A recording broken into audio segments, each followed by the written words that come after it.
Hello प्यार बच्चों, मैं संटू कुमार। तो आप लोग कैसे हैं? जैसा कि पिछला वाला वीडियो में आप लोग देखे होंगे कि सर्वनाम चैप्टर का कॉन्सेप्ट आने की देखें सर्वनाम कितने प्रकार के होते हैं।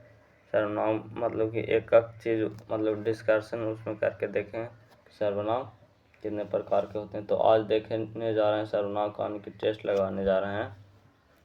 क्वेश्चन नंबर पहला देखेंगे। क्वेश्चन नंबर पहला, सर्वनाम की कौन सी परिभाषा सही है? तो इनमें देखिएगा, सर्वनाम वैसा शब्द है जो संज्ञा के स्थान पर प्रयुक्त होता है।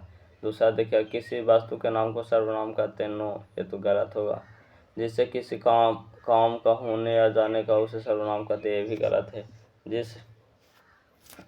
इसमें आंसर हो जाएगा ऑप्शन नंबर ए होगा, क्योंकि सर्वनाम वैसा शब्द है जो किसी स्थान पर प्रयुक्त होता है। सर्वनाम यानी कि संज्ञा के स्थान पर प्रयुक्त होता है। ठीक है, ऑप्शन नंबर बी देखेंगे, मतलब कि क्वेश्चन नंबर दूसरा, सर्वनाम का उदाहरण कौन सा है? सर्वनाम का उदाहरण कौन सा है? मैं, मुझे, मुझको, मेरी, ये तो है सर्वनाम का उदाहरण। यानी कि नहीं, क्वेश्चन में क्या लिखा गया है? सर्वनाम का उदाहरण कौन सा सही नहीं है? तो मैं, मुझे, मुझको, ये तो सर्वनाम का उदाहरण है। इंग्लैंड, अमेरिका, भारत, ए नहीं हो सकता। तो ऑप्शन नंबर बी होगा इसका आंसर। राइट जवाब option number B. Question number 3 देखेंगे। क्वेश्चन नंबर 3, सर्वनाम कुल कितने भेद होते हैं? सर्वनाम के कुल कितने भेद होते हैं? तो 6 होते हैं। सर्वनाम के कुल कितने होते हैं? तो 6। कोई पूछेगा कि सर्वनाम के कितने भेद होते हैं, तो 6। सर्वनाम की कुल संख्या कितनी होती है? तो 11 होते हैं। क्वेश्चन नंबर 4 में, सर्वनाम का कौन सा भेद नहीं है? तो पुरुषवाचक, नीचवाचक है, निश्चयवाचक, अनिश्चयवाचक है, प्रश्नवाचक, संबंधवाचक है, लेकिन ऑप्शन नंबर व्यक्तिवाचक, जातिवाचक नहीं है, क्योंकि यह संज्ञा के भेद में आ जाता है। ऑप्शन नंबर डी होगा आंसर इसका। राइट जवाब कि सर्वनाम का भेद ही नहीं है। क्वेश्चन नंबर 5 में देखेंगे, पुरुषवाचक सर्वनाम का कौन सा उदाहरण नहीं है? पुरुषवाचक सर्वनाम का कौन सा उदाहरण नहीं है? तो इसमें मैं तो है पुरुषवाचक, तू भी है पुरुषवाचक, आप भी है, लेकिन श्वेत नहीं। ऑप्शन नंबर इसका ए सही होगा। Option number A. Question number 6 देखेंगे। क्वेश्चन नंबर 6, अनिश्चयवाचक सर्वनाम का कौन सा उदाहरण नहीं है? तो कोई, कुछ, तो अनिश्चयवाचक होगा, लेकिन ऑप्शन नंबर सी देखिएगा, वह निश्चयवाचक, यानी कि ऑप्शन नंबर सी होगा, वह अनिश्चयवाचक का उदाहरण ए नहीं है, वह option number C. Question number 8 में देखेंगे, प्रश्नवाचक सर्वनाम का कौन सा उदाहरण नहीं है?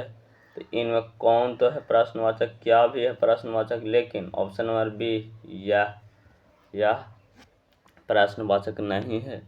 तो इसका ऑप्शन नंबर बी होगा राइट जवाब आंसर। संबंधवाचक देखेंगे, 9 में देखेंगे, संबंधवाचक सर्वनाम का कौन सा उदाहरण नहीं है? तो इनमें देखिएगा, संबंधवाचक सर्वनाम का कौन सा उदाहरण नहीं है? यह तो संबंधवाचक नहीं है, लेकिन जो असो संबंधवाचक है। क्या पूछा गया है? उदाहरण नहीं है, तो यह नहीं होगा। Option number A. Option number A इसका राइट जवाब होगा। क्वेश्चन नंबर 10 में देखिएगा, पुरुषवाचक सर्वनाम का कौन सा उदाहरण नहीं है? इनमें देखिएगा, पुरुषवाचक सर्वनाम का कौन सा उदाहरण नहीं है? ए में देखिएगा, मैं पढ़ना चाहता हूँ, मैं पढ़ना चाहता हूँ, ये तो पुरुषवाचक है। मैं खुद परिश्रम करना चाहता हूँ, मैं खुद पर, ए नहीं होगा, क्योंकि ये निजवाचक हो जाएगा। ऑप्शन नंबर इसका राइट जवाब बी होगा।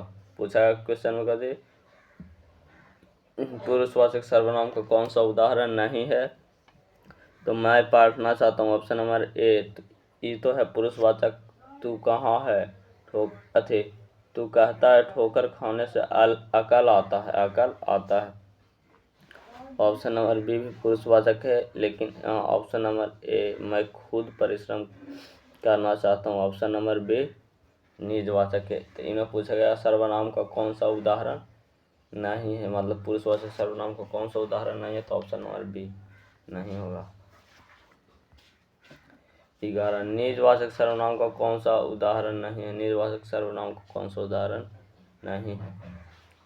तो मैं खुद परिश्रम करना जानता हूँ, ये तो होगा निजवाचक, लेकिन मैं आप खेलता रहूँगा, ये भी निजवाचक। तो इनमें कौन निजवाचक नहीं है, तो ऑप्शन नंबर ए मैं पढ़ना चाहता हूँ, मैं पढ़ना चाहता हूँ, पुरुषवाचक हो जाएगा, यानी कि ये निजवाचक का उदाहरण नहीं है। ऑप्शन नंबर ए इसका राइट जवाब। और हम देखेंगे प्रश्नवाचक सर्वनाम कौन सा है, प्रश्नवाचक सर्वनाम कौन सा है, तो कौन और क्या प्रश्नवाचक होगा, तो इनमें ऑप्शन नंबर सी में दोनों हो जाएगा, उपयुक्त में से दोनों। ऑप्शन नंबर सी देख सकते हैं, नीचे भी लिखा गया है। जिनको पीडीएफ लेना है वो कमेंट बॉक्स में देखिएगा, उस लिंक दिया होगा पीडीएफ का, वीडियो ख़त्म होगा तो उसमें लिंक डाला जाता है, ठीक है। नहीं तो स्क्रीनशॉट मार के लिख लीजिएगा। ऑप्शन नंबर इसका राइट जवाब सी होगा। क्वेश्चन नंबर 13 में चलते। क्वेश्चन नंबर 13 में समानवाचक सर्वनाम का कौन सा सही उदाहरण मतलब नहीं है, संवादवाचक सर्वनाम कौन सा नहीं है, इन्हें पूछा गया, यानी कि उदाहरण कौन सा नहीं है इसमें, जिसका जो कि ये तो नहीं, ये हो सकता है सर्वनाम संबंधवाचक का,